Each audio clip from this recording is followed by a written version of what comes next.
لیکن بجٹ کے لیے بہت بڑا ایشو یہ تھا کہ وفاقی حکومت کے پاس وسائل نہیں ہے، وہاں سے سٹارٹ کرتے ہیں اور یہ صوبوں کو قائل کرنے کی کوشش کر رہے تھے کہ NFC کا نیا فارمولہ بناتے ہیں۔ پھر ایک دوسری تجویز یہ آئی کہ وہ صوبے جو ہے کچھ حصہ وفاق کو اپنے صوبائی ریسورسز سے وہ وفاق کو دے دیں گے اور ساتھ BISP کو صوبوں کو ٹرانسفر کر دیتے ہیں، لیکن اس کے اوپر پیپلز پارٹی سے بہت ریزسٹنس آئی۔ لیکن ابھی فائنانس منسٹر نے جو بجٹ سپیچ کی ہے انہوں نے ایک بہت امپورٹنٹ سگنیفیکنٹ اس کے اندر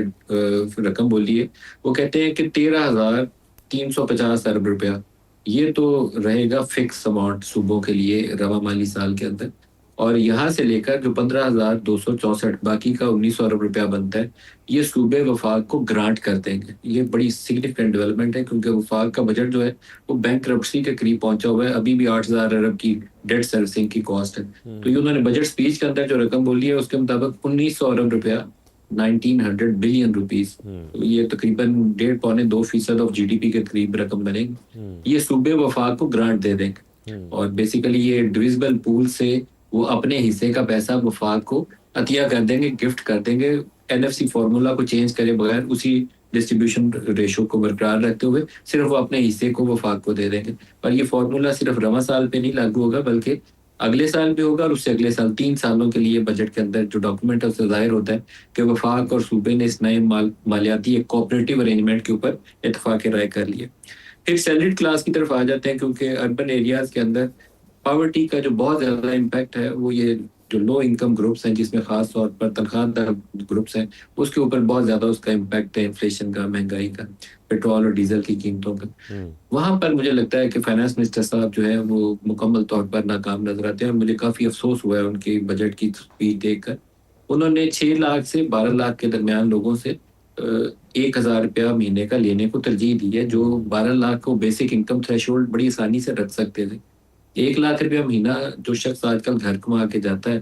وہ اپنا گھر چلا آسانی سے نہیں پاتا۔ اگر اس کو 30-35 ہزار روپیہ گھر کا کرایہ دینا ہو، 20-25 ہزار روپیہ اس میں سے بل دینے ہو، تو باقی کے پیسے اس کے لیے کافی نہیں ہوتے جس میں سے وہ بچوں کو خوراک بھی دے سکے اور وہ بچوں کی اسکول کی فیسیں بھی دے سکے۔ تو ان کے اوپر تو 1,000 لگانا بڑے ظلم والی بات ہے۔ تو بیسیکلی آپ کی جو بیسک انکم تھریشولڈ انہوں نے 6 لاکھ پہ برقرار رکھی ہے وہ ظالمانہ فیصلہ ہے۔ اس کو 12 لاکھ پہ لے جانا چاہیے تھا اور 12 لاکھ سے 18 لاکھ کے درمیان جو 6 لاکھ بنتے ہیں ان سے 1,000 روپیہ وصول کرتے، پھر 18 سے 34 کے درمیان 2 لاکھ وصول کرتے۔ 2 لاکھ والا بندہ بمشکل اپنی روٹی پانی گھر چلا سکتا ہے، وہ امیر آدمی نہیں ہے جس سے کہا جائے کہ تو ٹیکس میں کنٹریبیوٹ کر۔ صرف یہ اپنے انکم ٹیکس فائلر کا نمبر بڑا دکھانے کے لیے وہ ان کی کھال اتارتے رہیں گے اور یہ افسوسناک ہے، یہ اچھی بات نہیں ہے، تکلیف دہ صورتحال ہے۔ اسی طریقے سے جو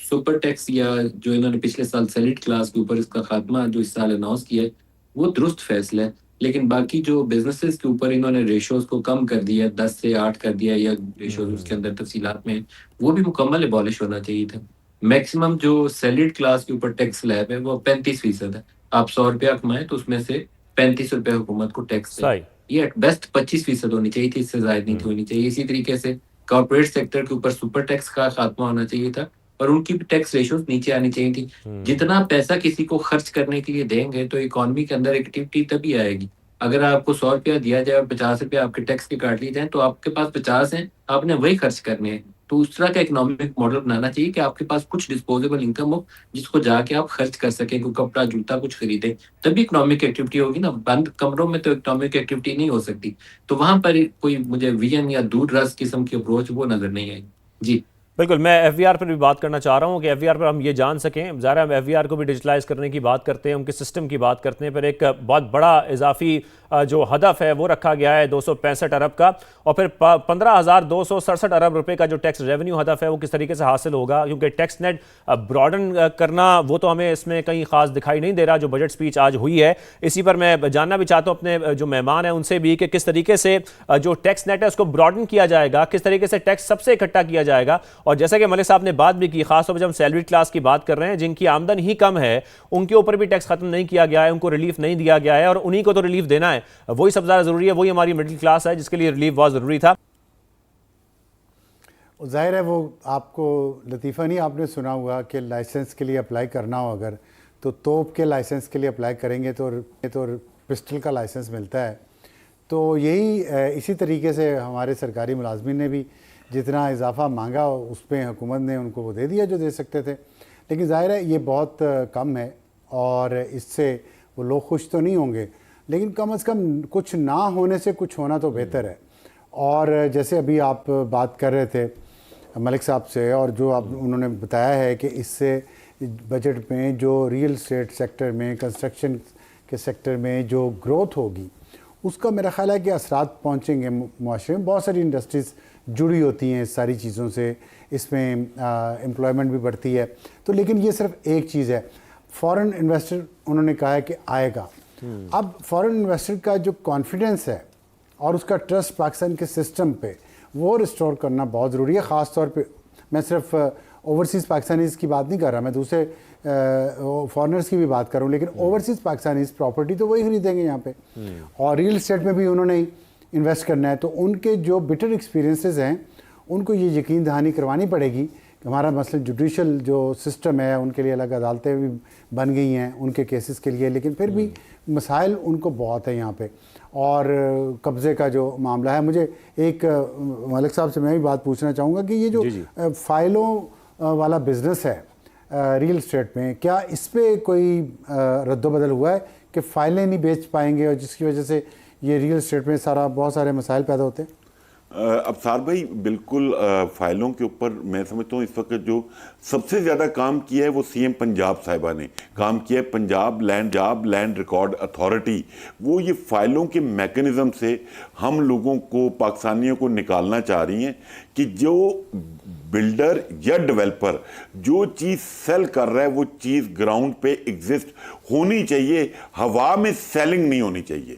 اگر آپ کے پاس لینڈ اویلیبل ہے تو آپ ایسکرو اکاؤنٹ کے تھرو آپریٹ کریں تاکہ لوگوں کا پیسہ سیکیور بھی رہے اور لوگوں کو ٹائم پہ ڈیلیوری بھی ہو۔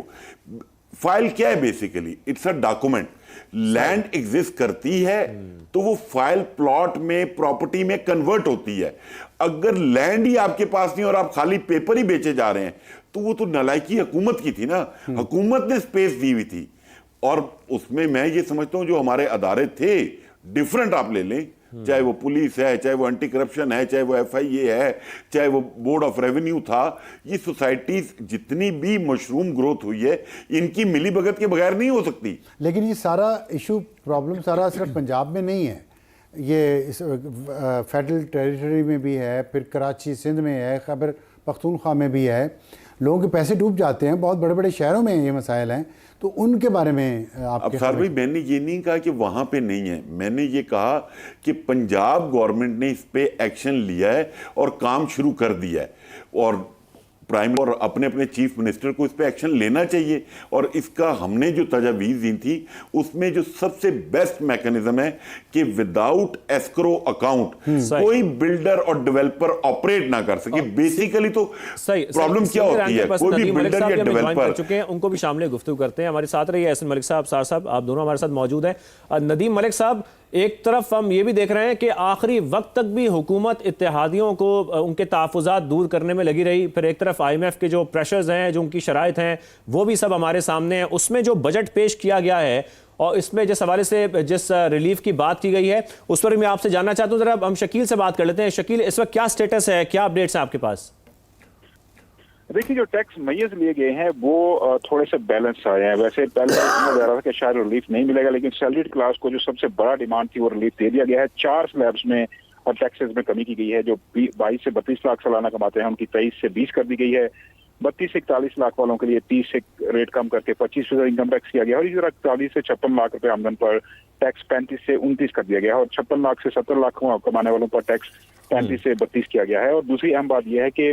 مختلف جو سیکٹرز مطالبہ کر رہے تھے سرکاری ملازمین، اور ان کے سلیب چینج کیے گئے ہیں۔ 6 سے بڑھا کر تعداد 8 کر دی گئی ہے۔ 6 لاکھ پہ کوئی ٹیکس نہیں ہوگا، 6 سے 12 لاکھ والی جو آمدن ہوگی اس کے اوپر صرف 1% ٹیکس ہوگا۔ لیکن جو دیگر میئرز اناؤنس کیے گئے ہیں وہ بھی بڑے امپورٹنٹ ہیں، کیونکہ جو حکومت نے تعمیراتی شعبے کے لیے، جیسے ابھی آپ ڈسکس کر رہے تھے، اس کے لیے ٹیکسز میں کمی کی ہے، اور برآمدی شعبے کے لیے ریلیف کا اعلان کیا۔ آئی ٹی برآمدات کے لیے بھی، الیکٹرک موٹر سائیکل، رکشوں، گاڑیوں پر جو رعایتی ٹیکس وہ برقرار رکھا گیا ہے۔